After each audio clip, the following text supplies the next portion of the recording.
Yo, what's up, you tactical maniacs? Got a little couple updates for you guys.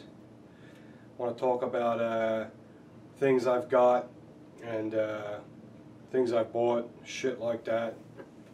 A lot of people left comments under that FN57 video. Say, hey man, that's an interesting gun.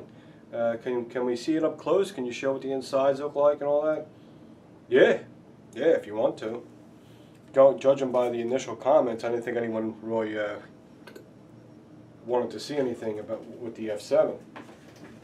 But you know, that is frustrating when someone shows a gun and it's like, dude, what are you doing? Take it apart. Let me see it. I'm the same way. So we're going to do that next in this video. And I'm also wanted to say, oh shit, where is it? Seriously, dude? Hold on. Jesus God. Seriously, the man with no memory. Sorry, that was my cardio for the day. Man, that was a lot of walking. The stuff I showed in my last video, this breakthrough stuff. Well, I got good news. I might have good news. We might be carrying this at double action. So the guys that come into double action, you might not have to order it off the internet. You can just come right to double action and buy it right off the shelf. What's up? See what I'm saying? This stuff's awesome. This stuff's awesome. I talk like an idiot. This stuff is awesome. There's no odor and it's powerful. That's what's cool about it. Most of the time when the lubes are powerful, they reek. So good stuff. So I just want to mention that for local guys. If you go to double action, 99.9% sure that this will be on our shelves in a few weeks. So that's how much I think it's good. I mean, we carry stuff. We try to carry stuff at double action that you see on the internet. You know, we don't want to carry what all the other gun shops carry. Okay, here's what all the other gun shops carry. Oh yeah, we have yes, we have an endless supply of ram oil. Yes, we have a friggin' half a gallon of Hoppy's 9, if you'd like it.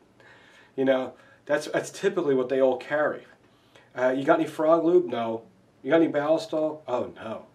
You know, you got any breakthrough? What? You know, when you come to double action, you got frog lube, you got M Pro 7, you're gonna have breakthrough. Come on, man. That's what you got to do. Guys are impatient, you know. We are. Anyway, so we might be carrying it. So a little update on the new Galco holster for the Glock 42. I don't like it. I do not like it. The reason why I don't like it is because it doesn't hold it in close and tight to my body. I thought it did because of the way it looked. Now if you look at this holster, you tell me it don't look like it's going to hold it close to your body. Seriously? Very reliable little 380. There's the new holster I got off the internet. $52 friggin' for nothing. Maybe someone else might like it. I don't like it when you're carrying the pistol. When it's on your belt, I don't know if the loop in here is too big, or I just need a bigger belt. That's probably what it is. I need a bigger belt to take up more room. But the way it looks, they give you the impression that it's going to hold it right up against your side like that, but it don't. When you wear it, it does this. It does this shit. You know, it sits like this and it tips out. Terrible. That's the worst thing a holster could do is tip out. I cannot stand that. I want that friggin' thing right up against my fat roll. Right up against my fat, sticky ribs. Right close. I hate when they stick out. Now if it sticks out of a paddle holster equally like this, that's fine. As long as it's a nice, firm, you know, it's supposed to be that way. But when it's tipping out like this and it's doing this, I just can't deal with it. So just let you know, I wasted $52 on this holster. So although it does look beautiful, I don't know. Maybe I can do something to tighten it up. If I can get this area up here closer, maybe if I can get somebody to just run a stitch right across there, and then make the belt, or not, better yet. See, I think the problem is this: when this bends, it goes out too far and it leaves a lot of space, so it leaves the gun able to tip out. This needs to be pushed in real tight. That's the problem. And if someone could just flatten that and put a stitch there, it would probably hold close. So I'm not going to give up on it. It's probably something I can have somebody do. I have a very good friend that's slightly overweight, that's very good with leather. Andy, cough. You might be getting something in the mail. Love you, buddy. Because it is a nice holster. So, okay, FN57. Before I even look at it, I want to show you something. Bill's funny, Mr. 45 Bud. I got the FN57, and he sends me this movie, The Hit List, with Cuba Gooding Jr. Did I say that right? He's an assassin, and he uses a 5.7 through the whole movie. It's cool when you watch movies and you see your gun in them. It's like, I have that. How badass is that? I have that gun, you know? It's fun. Also, seriously though, in all seriousness, it's a good movie. I'll give you a real quick plot.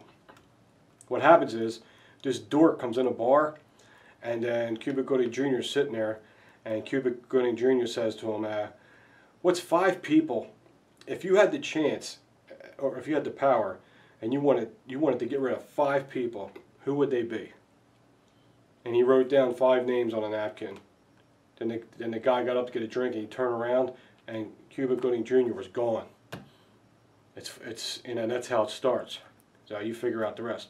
It's a really good movie. It's one of those ones that's it's a sleeper. Not too many people know about it, and it's one of those good movies. It's definitely on Netflix, which I am a Netflix whore. Thank you very much.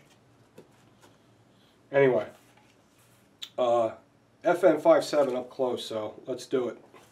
If you don't like the gun, go watch another video. Okay, don't leave your stupid comment, because I'm going to friggin' delete it. I already heard it in the first round, okay? That gun's stupid. It's pointless. Why would you buy something like that? Shut the fuck up. Mind your own business. Go watch somebody else, okay? You want to go see you know, I don't know what you want to see. Jesus God.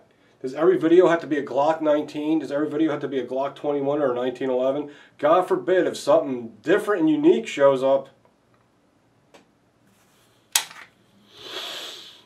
Oh man, how sweet is that, huh? Ain't that a fun gun to take to the range? Yeah. And I'll tell you what, seriously, in all seriousness, you train with this a lot, you can be just as effective with this as any other primary carry gun. Just wanted to show you that loaded up. That is friggin' neat. Neat. You might be seeing a holster for this later. For a lot of things I forgot to mention about this. This is a later version of the FN57. So this is actually considered the Mark II. The original FN57, the polymer came to about here and stopped. And then it continued on as metal. Now the whole metal frame is covered in polymer. And the metal frame under the slide was welded together in 2 sections. Now it's one whole section. How cool is that? And the mag release on the Mark II, wait, before I say that, yep. The mag release on the Mark II is metal. It's not plastic. So, what I really love about this gun is the strong spring. When you load around in the chamber, it goes full in the battery. I mean, with a lot of force. I like that. So what we're going to do is, and another thing I've been seeing on the internet, people think this is a striker fired weapon. It is most certainly not. It is a hammer fired weapon. The hammer is hidden under the slide. I'll show you. Okay, I think it's probably the easiest gun to take apart and put back together next to the Beretta FS. It's just as easy. So a Glock, you have to pull the trigger. Okay, so a Glock, there's an extra step. So this is very much Glock, kind of Glocky. You kind of just do your thing. You spin your hand around like this. You pull it back a little bit. You pull this little lever back, all the way back, and it comes right off.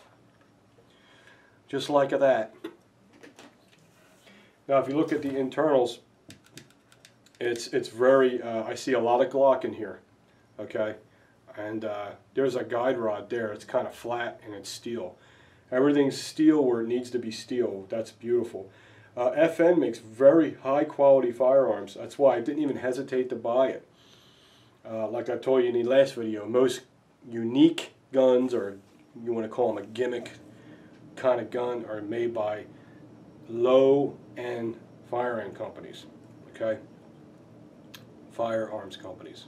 When I say firearm, I'm trying to really pay attention to what I'm saying in videos, because I'll make a video, then I'll watch it, and I'll be like, did I really just say that? How did I not hear myself say that? You should see the things I say. Thank God for editing. So, yeah, there's the insides. It's pretty unique. It's not much different than a Glock. Now, here's the difference. Here is the hammers right here. So if I see, the only way I could pull the trigger is if I put the mag in. But my mags, let me get an extra mag. I have one down here. Hold on. But if you get a hard on in this house, you will break a window. That's how small it is. I'm not even kidding you. Alright. Now, empty magazine. Now if I pull the trigger, that hammer is going to go flying forward, but we don't want that to happen. But I want to show you that there's a hammer there. Pull trigger. Oh, there it is. See it?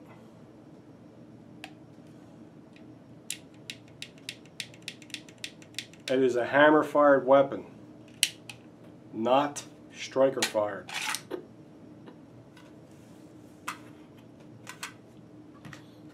Here's the insides. And another thing about the ammunition, the civilian ammo for that gun is shit. It won't stop anybody. Yeah. Okay. Look, there's a couple of different kinds of ammo for this. There's the armor-piercing ammo, which is not the ammo I have. I have the 40 grain VMAX from Hornady.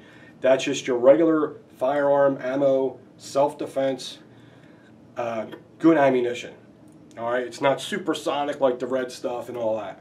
Alright, so let's just clear that up right now. So if you're an anti-gun person you're watching, no, this cannot go through an armor vest. Okay? It's not the kind of ammo that I have, but they do have ammo that's capable of doing that. It's extremely expensive. It's very fast. What I love about this is the recoil spring and the barrel is captured all in one. And here's how you take it apart. Very simple. You just push up and lift out like that. Still ain't got it down. I just took it apart maybe twice since I had it. I take long to learn. I was one of those guys that was in the resource room in high school. The resource room, that means for the slow kids, or, you know, lazy kids. That's what it really was. We just didn't want to do anything. So we pretended we were stupid so we can get, you know, an easier class. So it's one of those classes where, you know, instead of doing, like, you know, complicated math and stuff, you just had to behave yourself and suck your freaking juice box. And then you got an A for the day. Anyway, I'll never forget Mr. Yorsay. Beautiful, hot teacher, and I used to get on her nerves. She used to stab me with her pen. Not even kidding you. You could do that back then when you were a teacher. You can beat the shit out of a kid, which you should be allowed to do now. That's why the kids act like a bunch of idiots. They need their asses beat. Alright, went off topic a little bit. Let's see here. Remember I told you there's really no feed ramp? It's just a throated barrel, which means it's just a beveled barrel. There's really no feed ramp. I mean, of course it has some guidance in there, but there's no feed ramp. Because when this mag is in there and you put it in, it's almost level with the barrel, and the round just goes straight in. So that helps reliability, that's for sure. And while I have it apart, I'm going to spray some friggin' breakthrough in there. Might as well clean it. Let that sit there. Okay. Anyway, here's the barrel. Very nice and heavy. Feels very, very strong. You got the stainless part of the barrel here. You have a captured spring here. Now the spring's held on with a retaining ring. I can see it right there. So if you ever had to change this spring, you just take the retaining ring off, take that cap off, take the spring off, boom, put your recoil spring back on. So it'd be pretty easy to change that spring.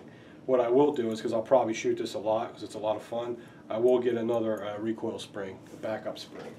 Now I'm sure there might be some kind of tool you need to get that retaining ring off. I'm not going to sit there with a screwdriver and scratch up the gun. So I just wanted to show you that.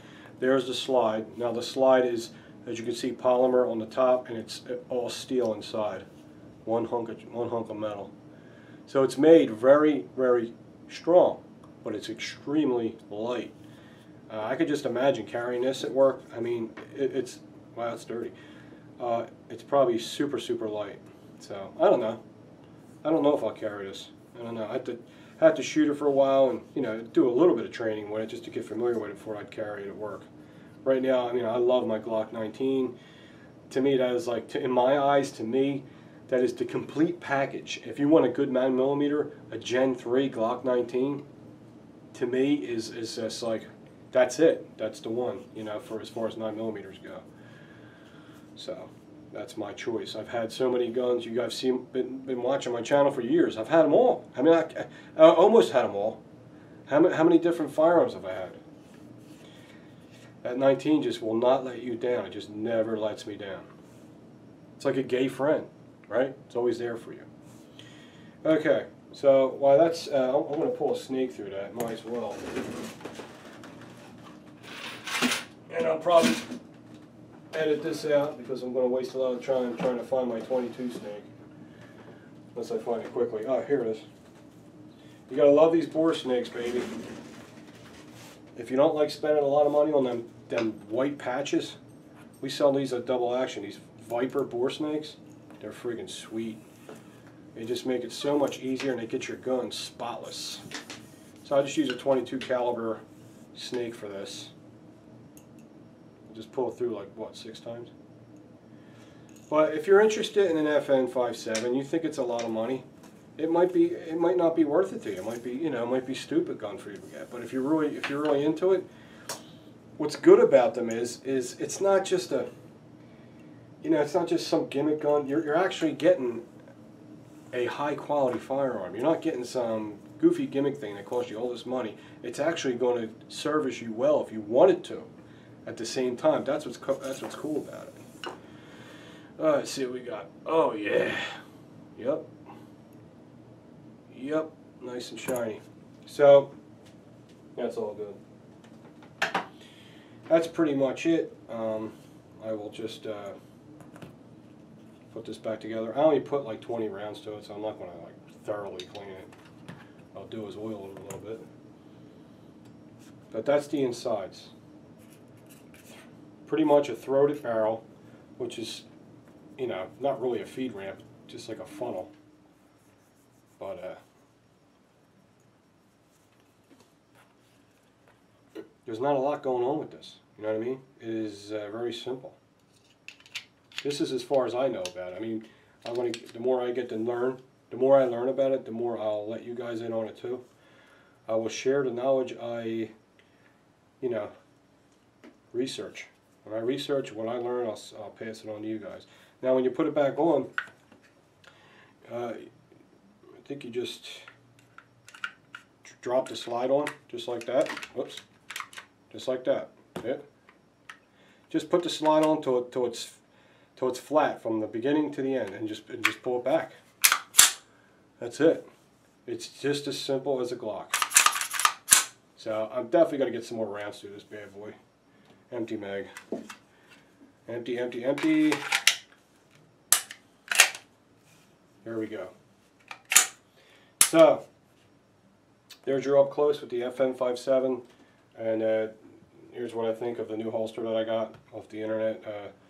I usually love Galco's products, but I don't like the outside the waistband for the 42 at all. It's sloppy. It's very sloppy.